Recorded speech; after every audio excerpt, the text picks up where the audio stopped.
שנים אירחתי במסעדות.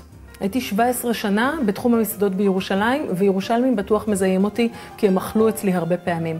אבל אף פעם הם לא אכלו אצלי בבית, ולא אכלו את האוכל שאני מבשלת, ולא ישבו לשולחן אחד איתי, כדי לדבר ולעשות משהו שהוא יותר אינטימי ויותר אמיתי.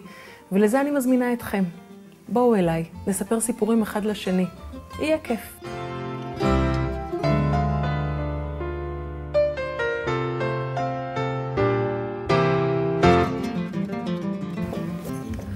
זה העולם שלי. כל מה שאני עושה כל היום, שותה יין. מכיוון שכבר 17 שנה אני מתעסקת עם יין ומלמדת הרבה מאוד אנשים על יין, מאוד נעים לי לראות את השינוי שחל בשנים האחרונות. אם פעם היו מזמינים אותי מתי מעט אנשים לדבר על יין, ובעיקר פחדו יותר מכל דבר אחר, היום אנשים נלהבים לטעום יינות חדשים לגמרי, אחרים לגמרי, והם מכירים המון יין.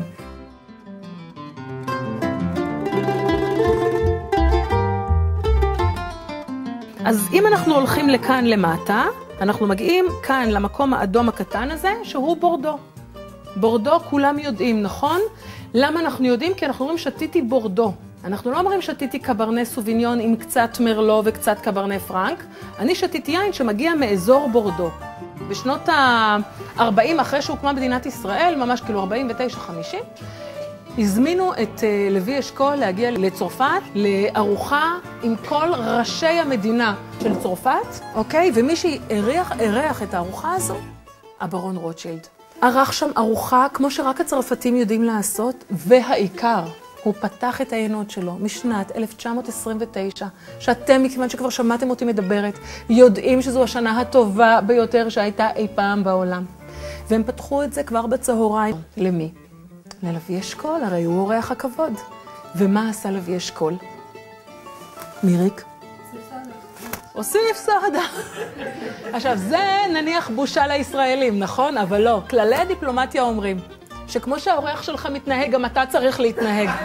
וכל הצרפתים מזגו סודה לתוך היין, ומאותו הרגע היחסים בין ישראל לצרפת נגמרו, והם לא הצליחו לשקם את עצמם עד עצם היום הזה.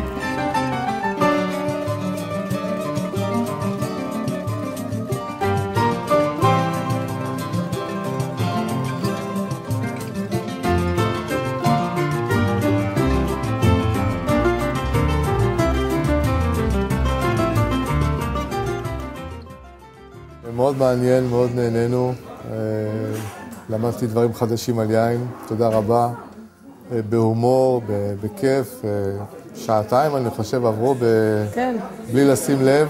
תמיד הסיפורים דומים, אבל לא זהים. תמיד, כל פעם היא מוסיפה איזשהו פרט שעושה את הסיפור מחדש.